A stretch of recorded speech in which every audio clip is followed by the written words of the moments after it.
Votre foie filtre 1,7 litre de sang chaque minute. Chaque minute de chaque heure de chaque jour de votre vie. Il neutralise les toxines, métabolise vos médicaments, produit la bile qui digère vos graisses, stocke le glucose pour vos moments de faiblesse, synthétise les protéines qui maintiennent votre sang en bonne santé. C'est l'organe le plus silencieux de votre corps. Et c'est précisément pour ça qu'il est le plus dangereux à négliger. Il ne fait pas mal. Il n'envoie pas de signal d'alarme. Il travaille. Et un jour, il s'effondre. Ce que je vais vous montrer aujourd'hui, c'est quelque chose que la médecine conventionnelle n'a pas le temps de vous expliquer lors d'une consultation de 15 minutes. Ces 20 plantes, dont certaines sont utilisées depuis 3000 ans dans des traditions médicales qui ont survécu précisément parce qu'elles fonctionnaient, ont été étudiées, analysées, mesurées dans des laboratoires modernes. Et les résultats sont stupéfiants. Certaines de ces plantes réduisent les enzymes hépatiques plus efficacement que des médicaments de synthèse. D'autres stimulent la régénération des cellules du foie à un niveau que les chercheurs eux-mêmes n'anticipaient pas. Et la plupart se trouvent dans les rayons de votre épicerie bio ou dans un jardin que vous pourriez cultiver vous-même.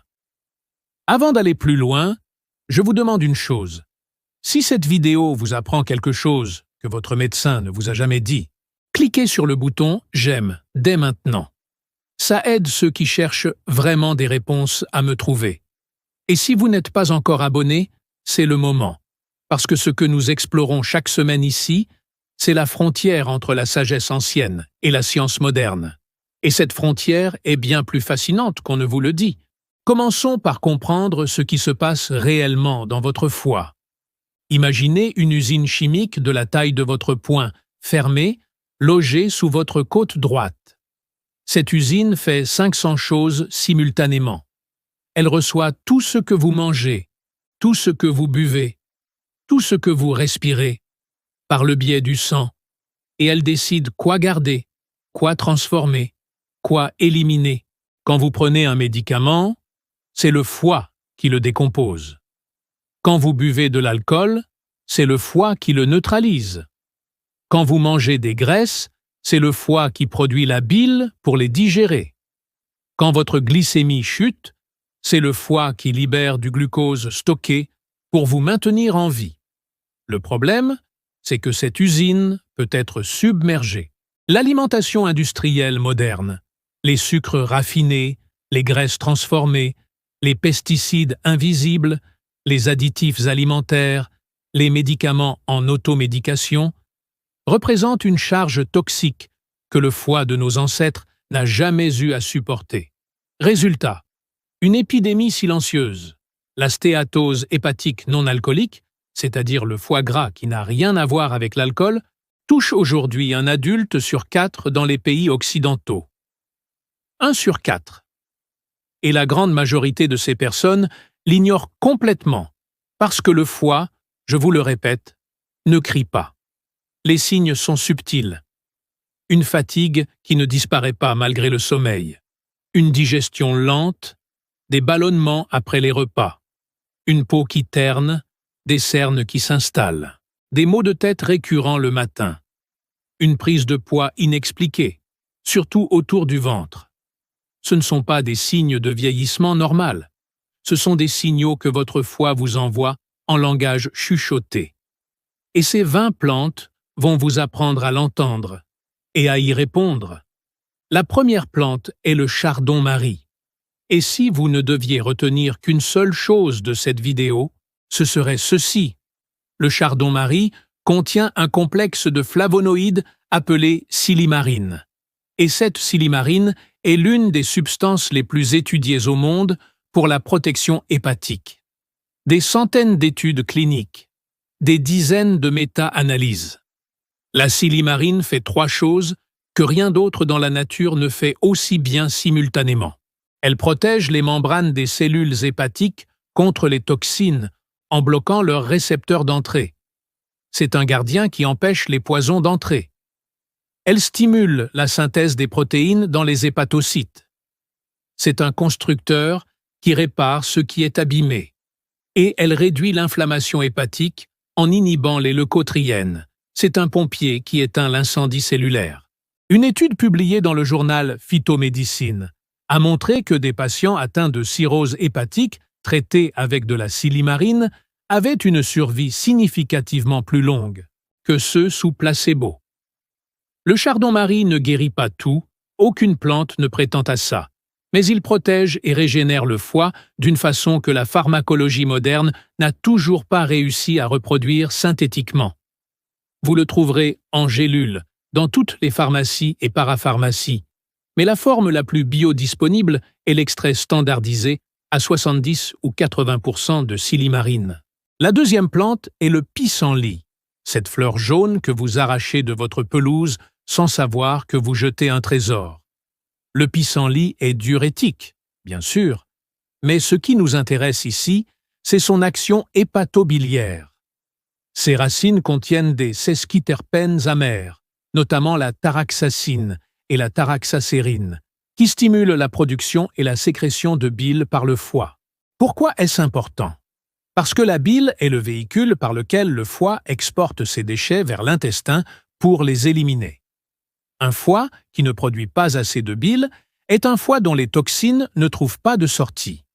Une étude publiée dans Evidence-Based Complementary and Alternative Medicine a démontré que l'extrait de racines de pissenlit augmentait significativement le flux biliaire et protégeait les cellules hépatiques contre les dommages oxydatifs induits chimiquement. Les feuilles de pissenlit fraîches en salade, les racines séchées en décoction, c'est l'une des plantes les plus accessibles et les plus sous-estimées qui existent.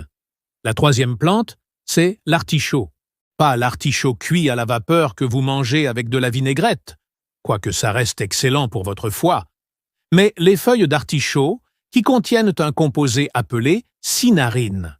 La cinarine est un acide chlorogénique qui stimule à la fois la production de bile et la régénération des cellules hépatiques. Des études européennes, notamment une méta-analyse allemande portant sur plusieurs essais cliniques, ont montré que l'extrait de feuilles d'artichaut réduisait significativement les niveaux d'alate et d'azate, les deux enzymes hépatiques qui servent de marqueurs de lésions du foie.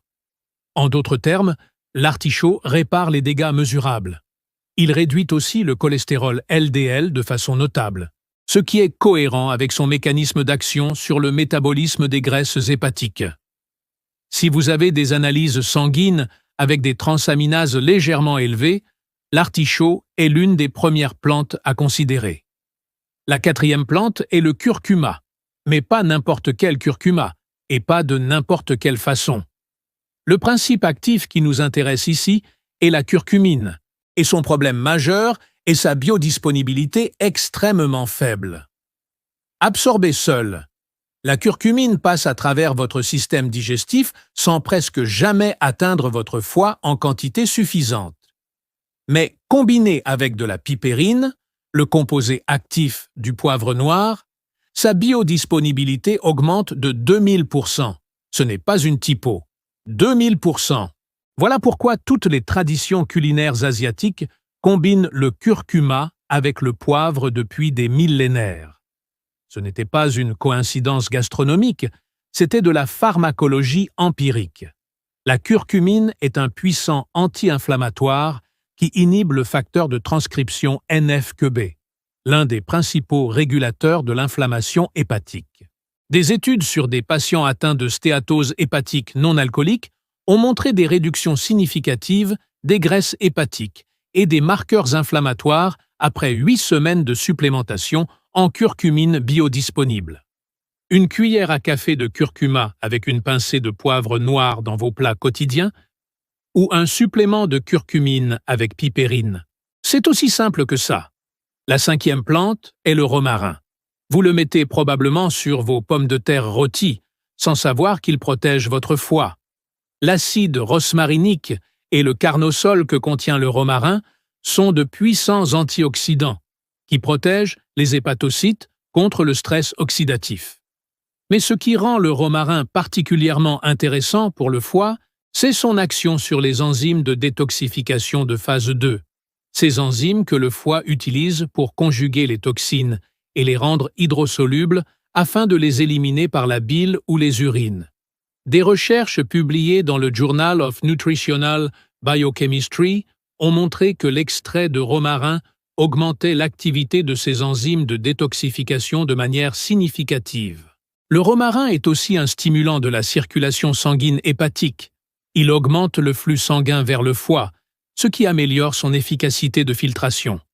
En infusion, en huile essentielle diluée pour usage culinaire ou en extrait standardisé, le romarin mérite une place permanente dans votre cuisine médicinale.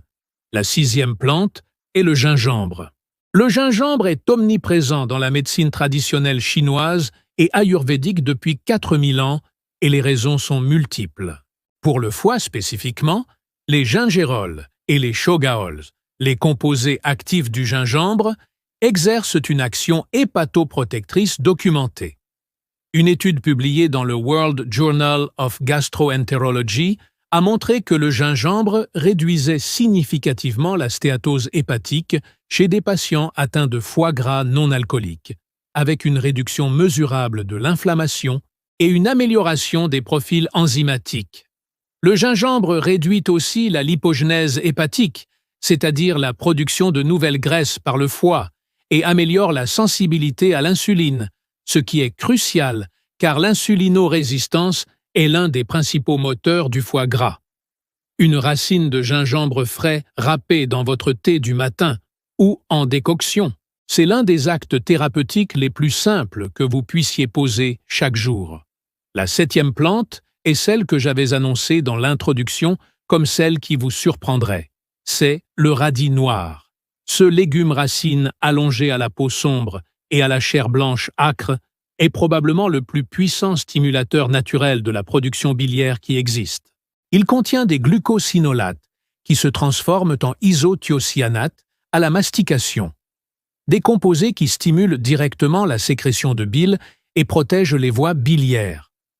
Le radis noir est utilisé depuis l'Antiquité égyptienne pour traiter les maladies hépatobiliaires, et la phytothérapie française moderne l'a validé, au point d'en faire l'un des composants standards des préparations hépatiques.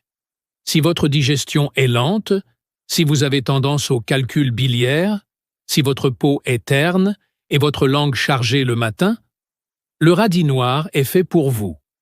En jus frais, en gélules d'extrait sec ou simplement cru tranché avec du sel, il est à la fois aliment et médicament. La 8e plante est le chardon béni, différent du chardon-marie, mais tout aussi précieux. Le chardon béni, Knicus benedictus de son nom latin, contient de la knicine, un sesquiterpène amer qui stimule la sécrétion des sucs digestifs, dont la bile. Il était largement utilisé dans les monastères médiévaux européens pour traiter les maladies du foie et la jaunisse, et les herboristes du XVIe siècle le décrivaient comme l'ami du foie. La pharmacologie moderne a confirmé ses propriétés hépatoprotectrices. La knicine inhibe le facteur NF-κB, réduit la production de cytokines pro-inflammatoires dans les cellules hépatiques et protège contre les dommages induits par le paracétamol, l'un des hépatotoxiques les plus communs dans notre société. En infusion de fleurs et feuilles séchées, le chardon béni est à la fois accessible et puissant. La 9e plante est la bardane. La racine de bardane, ce légume racine utilisé couramment dans la cuisine japonaise sous le nom de gobo, est une plante dépurative majeure. Elle contient des inulines, des acides phénoliques et des lignanes qui soutiennent le foie dans sa fonction d'élimination des déchets azotés. Des études sur des modèles animaux ont montré que l'extrait de racine de bardane protège contre les dommages hépatiques induits par le tétrachlorure de carbone, l'un des tests standards de l'hépatoprotection expérimentale, grâce à son activité antioxydante et anti-inflammatoire. La bardane est particulièrement utile pour les personnes dont le foie est surchargé par une alimentation riche en protéines animales ou en sucre raffiné. En décoction de racines séchées, en légumes cuits dans les soupes et les sautés à la japonaise, ou en gélules d'extrait, c'est une plante dépurative de fond à utiliser sur des cures de 3 à 4 semaines. La 10e plante est le Desmodium, et je sais que son nom est moins évocateur que celui du chardon-marie ou du curcuma. Mais écoutez-moi bien parce que c'est peut-être la plante la moins connue et la plus efficace de toute cette liste. Le Desmodium ascendens est une plante originaire d'Afrique de l'Ouest, utilisée par les guérisseurs traditionnels pour traiter les maladies du foie et les affections respiratoires depuis des siècles. Ce qui lui a valu l'attention de la science moderne, c'est une propriété absolument remarquable. Il est le seul végétal connu capable de régénérer significativement les hépatocytes endommagés. Des études françaises, menées notamment par le docteur Max Thétot et des chercheurs de la Société française de phytothérapie, ont montré que le Desmodium normalisait les transaminases hépatiques dans des délais de 2 à 4 semaines, même dans des cas de lésions hépatiques importantes dues à des médicaments ou à une hépatite virale. Il est aujourd'hui utilisé par des médecins intégratifs français pour protéger le foie de patients sous chimiothérapie. Le Desmodium en gémothérapie ou en phytothérapie concentrée est disponible dans les pharmacies spécialisées et les boutiques de phytothérapie. Si votre foie est vraiment mis à l'épreuve, c'est vers lui que vous devriez vous tourner en premier. La 11e plante est la Schisandra. Cette baie adaptogène originaire de Chine et de Russie est l'une des plantes les plus complexes biochimiquement de cette liste. Elle contient plus de 40 lignanes différents, dont les schisandrines et les gomysines. En médecine traditionnelle chinoise, la Schisandra est classifiée comme un tonique des 5 organes, le foie en tête. Les recherches modernes ont confirmé que les lignanes de la Schisandra protègent le foie contre une gamme remarquablement large d'hépatotoxiques, induisent les enzymes de détoxification hépatique de phase I et II et réduisent les transaminases dans les hépatites virales et toxiques. Une étude clinique publiée dans le Chinese Journal of Hepatology a montré des améliorations significatives des marqueurs hépatiques chez des patients atteints d'hépatite chronique après traitement à la Schisandra. Ce qui rend la Schisandra particulièrement unique parmi les plantes de cette liste, c'est son action sur les 2 phases de la détoxification hépatique simultanément. La plupart des plantes soutiennent soit la phase I, qui consiste à rendre les toxines solubles, soit la phase 2, qui consiste à les conjuguer pour les éliminer. La Schisandra fait les 2, ce qui en fait une plante de détoxification complète, sans risque d'accumulation intermédiaire de métabolites toxiques dans le foie. La Schisandra est aussi un adaptogène. Elle améliore la résistance au stress de l'organisme entier, ce qui est important parce que le stress chronique augmente le cortisol, qui à son tour surcharge le foie en métabolites toxiques. Les personnes qui vivent sous pression chronique, surmenage professionnel, insomnie, anxiété, et qui sentent que leur foie tourne à plein régime, trouveront dans la Schisandra un allié double, hépatoprotecteur et adaptogène. En teinture mère ou en extrait standardisé, la Schisandra est une plante de fond à utiliser sur des cures longues de 6 à 12 semaines. La 12e plante est l'olivier. Pas les olives, pas l'huile d'olive, mais les feuilles d'olivier. Les feuilles d'olivier contiennent de l'oleuropéine, un polyphénol aux propriétés anti-inflammatoires et antioxydantes puissantes. Pour le foie spécifiquement, l'oleuropéine inhibe la lipoperoxydation, c'est-à-dire l'oxydation des graisses dans les membranes cellulaires hépatiques, qui est l'un des mécanismes principaux de lésions hépatiques chroniques. Des études ont montré que l'extrait de feuilles d'olivier réduisait la stéatose hépatique et l'inflammation dans des modèles de foie gras, avec des effets comparables à ceux de certains médicaments antilipémiants, mais sans leurs effets secondaires. Les feuilles d'olivier séchées en infusion ont un goût légèrement amer et herbacé, une tasse par jour pendant 30 jours, et vous sentirez la différence dans votre digestion et votre niveau d'énergie. La 13e plante est la chicorée. La racine de chicorée torréfiée vous est peut-être familière comme substitut du café? Mais saviez-vous quelle est l'une des sources les plus concentrées d'inuline dans le règne végétal? Et que cette inuline a des effets hépatoprotecteurs documentés? L'inuline est un prébiotique qui nourrit les bactéries bénéfiques de votre microbiome intestinal. Et le lien entre microbiome et foie est aujourd'hui l'un des sujets les plus chauds de la recherche hépatologique. L'axe intestin-foie fonctionne dans les deux sens. Un microbiome dysfonctionnel envoie des endotoxines au foie via la veine porte, augmentant son inflammation. La chicorée, en nourrissant le bon microbiome, réduit cette charge inflammatoire sur le foie par voie indirecte. La racine de chicorée contient aussi des flavonoïdes hépatoprotecteurs, notamment l'acide chicorésique et l'acide chlorogénique, qui ont montré des effets protecteurs contre les lésions hépatiques dans plusieurs études in vitro et in vivo. La 14e plante est le boldo. Le boldo est un arbuste chilien dont les feuilles contiennent de la boldine, l'un des alcaloïdes hépatoprotecteurs les plus puissants connus. La boldine est un antioxydant extraordinaire. Sa capacité à neutraliser les radicaux libres est mesurée comme étant largement supérieure à celle de la vitamine E dans certains systèmes biologiques. Elle stimule la sécrétion de bile, protège les hépatocytes contre les dommages oxydatifs et exerce une action anti-inflammatoire hépatique significative. Le boldo est officinalement reconnu en France pour son action cholérétique et hépatoprotectrice. C'est l'une des rares plantes de cette liste, à figurer dans la pharmacopée française officielle. En infusion de feuilles séchées, dosée avec soin car la boldine est une substance active puissante, une tasse par jour, pas plus, le boldo est un classique de la phytothérapie hépatique française. La 15e plante est le chrysanthellum américain, dont le nom savant est Chrysanthellum americanum.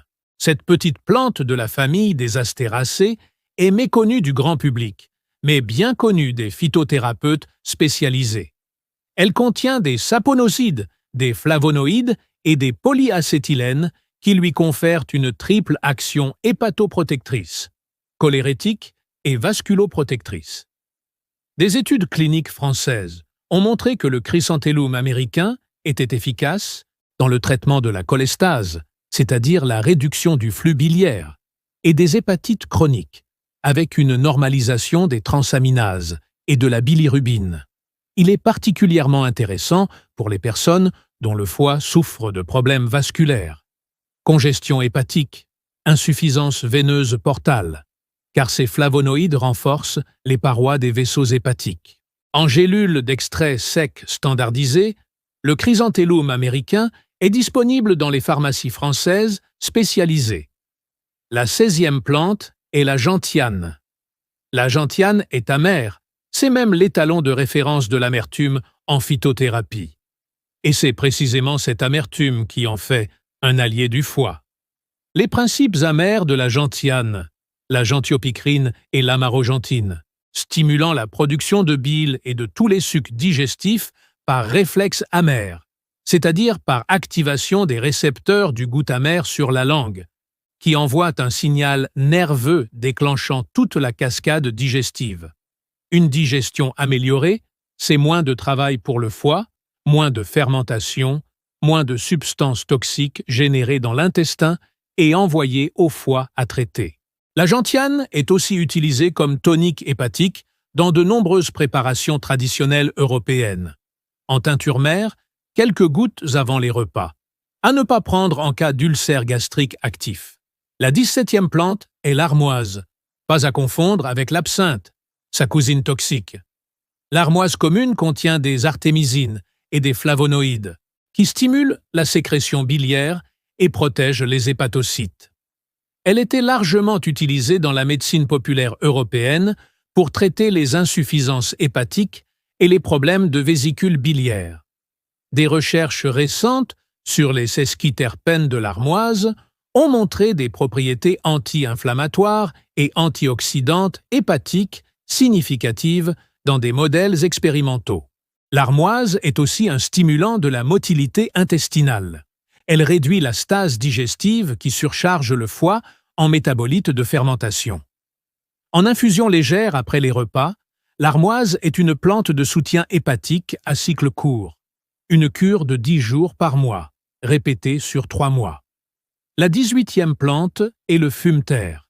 Le fumeterre, Fumaria officinalis, est une petite plante discrète des champs et des jardins dont les propriétés hépatobiliaires sont documentées depuis le Moyen Âge.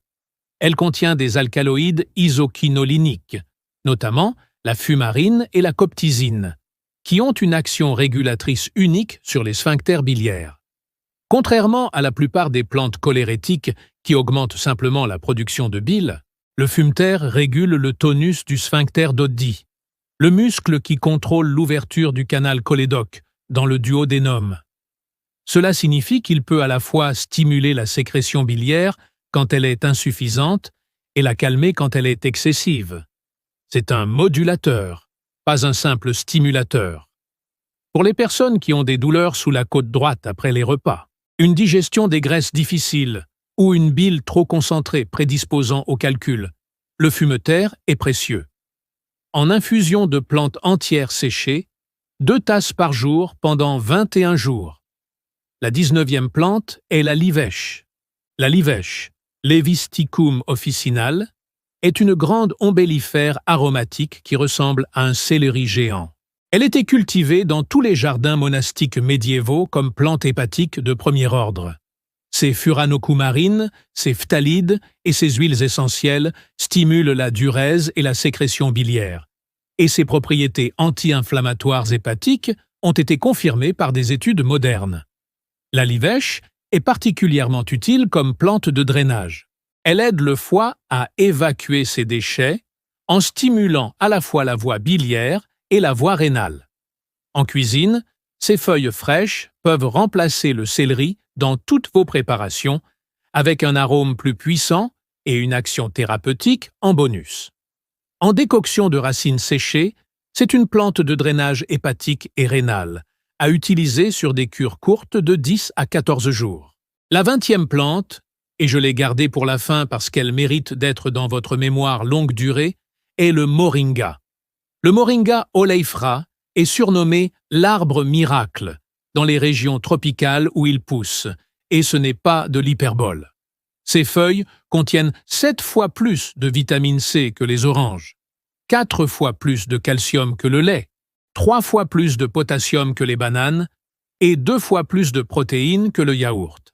Mais ce qui nous intéresse pour le foie, c'est son profil en isothiocyanates, notamment le glucomoring qui se transforme en moringine, et en flavonoïdes comme la quercétine et le kaempférol. Des études publiées dans le Journal of Food Science and Technology et dans Phytomédecine ont montré que l'extrait de feuilles de moringa réduisait significativement la stéatose hépatique, normalisait les transaminases et protégeait les hépatocytes contre les dommages oxydatifs. Une étude sur des patients diabétiques de type 2, qui sont particulièrement à risque de foie gras, a montré une amélioration significative de la fonction hépatique après 6 semaines de supplémentation en poudre de moringa. Ce qui rend le moringa exceptionnel par rapport aux autres plantes de cette liste, c'est qu'il est à la fois un aliment nutritif complet et un médicament hépatoprotecteur. Vous ne prenez pas une pilule. Vous nourrissez votre corps tout en soignant votre foie. Les feuilles de moringa contiennent aussi de la chlorophylle. En quantité importante, ce pigment vert, dont des recherches récentes ont montré qu'il contribue à la régénération des cellules hépatiques en fournissant les précurseurs de la synthèse des porphyrines nécessaires à la production d'enzymes hépatiques. En poudre dans vos smoothies, en gélules ou en infusion de feuilles séchées, le moringa est l'une des plantes les plus nutritives et les plus hépatoprotectrices que vous puissiez intégrer à votre quotidien. Et pour ceux qui cherchent une plante unique, capable de nourrir, protéger et régénérer le foie, tout en apportant un spectre nutritionnel exceptionnel, le moringa est cette plante. Maintenant, je veux vous parler de quelque chose que la plupart des vidéos sur les plantes médicinales ne font jamais. Le protocole. Avoir une liste de 20 plantes, c'est bien. Savoir comment les utiliser ensemble, dans quel ordre, À quelle dose et pendant combien de temps? C'est ce qui fait la différence entre un savoir académique et une transformation réelle. Si vous partez de zéro et que vous voulez soutenir votre foi pendant 30 jours, voici ce que je vous suggère. Les 2 premières semaines, concentrez-vous sur le drainage et la stimulation biliaire. Le chardon-marie, en extrait standardisé le matin avec votre petit déjeuner. Le pissenlit en décoction de racines, 1 cuillère à soupe dans 250 ml d'eau froide, portée à ébullition puis infusée 10 minutes. À boire avant le repas du soir. Et le radis noir en jus frais, si vous avez un extracteur, 50 ml avant le déjeuner. Si vous n'avez pas d'extracteur, une gélule d'extrait de radis noir fait très bien l'affaire. Les 2 semaines suivantes, vous passez à la régénération et la protection. Le curcuma avec poivre noir à chaque repas. Le gingembre frais en infusion le matin. Et si vous sentez que votre foie a vraiment besoin d'un coup de pouce, si vos analyses montrent des transaminases élevées, si vous prenez des médicaments hépatotoxiques ou si vous sortez d'une période de forte consommation d'alcool, ajoutez le desmodium en extrait concentré, selon les dosages indiqués par votre pharmacien ou votre naturopathe. À la fin des 30 jours, ne vous arrêtez pas brutalement. Passez à une dose d'entretien. La moitié des quantités utilisées pendant la cure, pendant encore 2 à 4 semaines. Le foie, comme tous les organes, répond mieux à une stimulation progressive et à un sevrage progressif qu'à des démarrages et des arrêts brusques. Et répétez cette cure 2 à 3 fois par an, idéalement au printemps, à l'automne et en janvier si la période des fêtes a été chargée pour votre foie.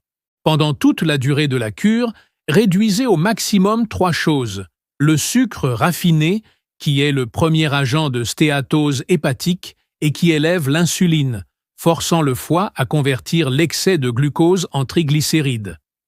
L'alcool, même modéré, qui est un hépatotoxique direct dont le foie doit métaboliser chaque gramme, produisant dans le processus de l'acétaldéhyde une substance inflammatoire, et des espèces réactives de l'oxygène qui endommagent les membranes cellulaires hépatiques, et les médicaments en automédication non indispensables, notamment les anti-inflammatoires non stéroïdiens et le paracétamol, qui sont tous métabolisés par le foie et augmentent sa charge de travail. Ce n'est pas dire que vous ne devez jamais prendre de médicaments, c'est dire que pendant une cure hépatique, chaque médicament non indispensable est une charge supplémentaire que vous imposez à l'organe que vous essayez de soigner. Il y a aussi quelque chose qu'aucun supplément ne peut faire à votre place. Et c'est bouger.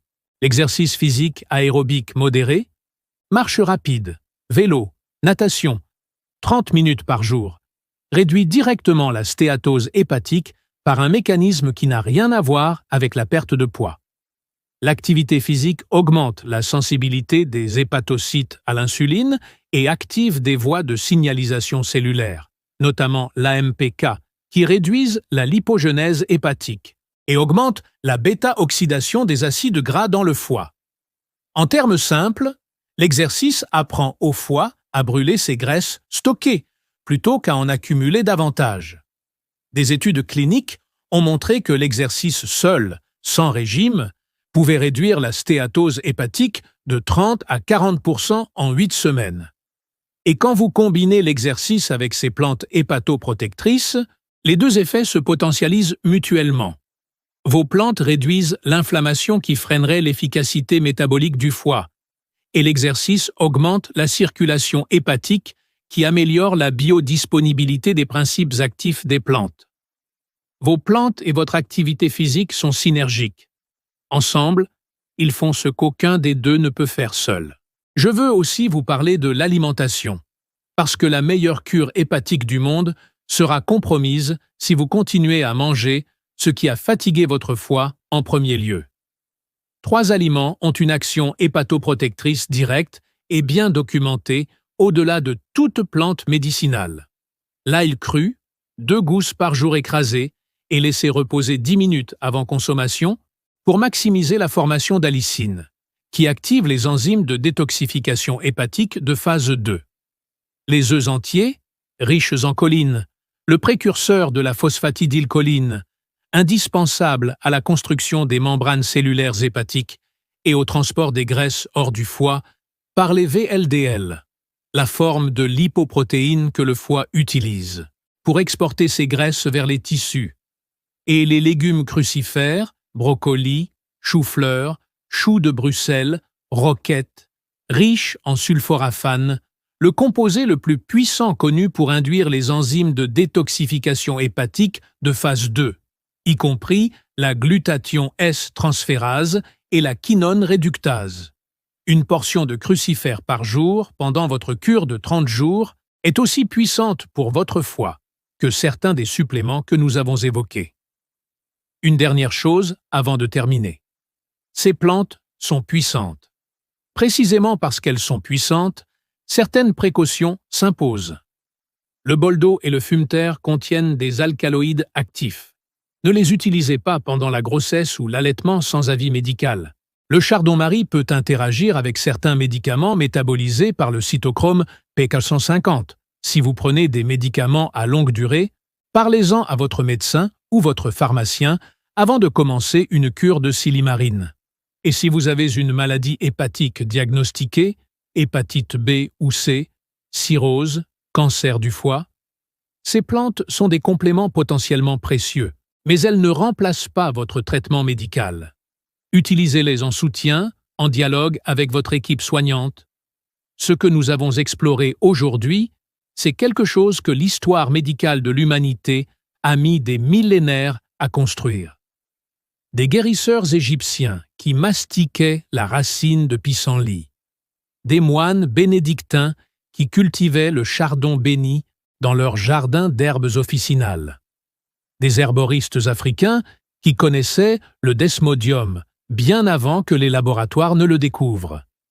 Des paysans français qui buvaient leur infusion de fumeterre chaque printemps pour nettoyer le foie. Ce n'était pas de la superstition, c'était de l'observation empirique accumulée sur des générations, validée aujourd'hui par des centaines d'études rigoureuses. Votre foie travaille pour vous chaque minute de votre vie. Il mérite que vous travailliez pour lui de temps en temps.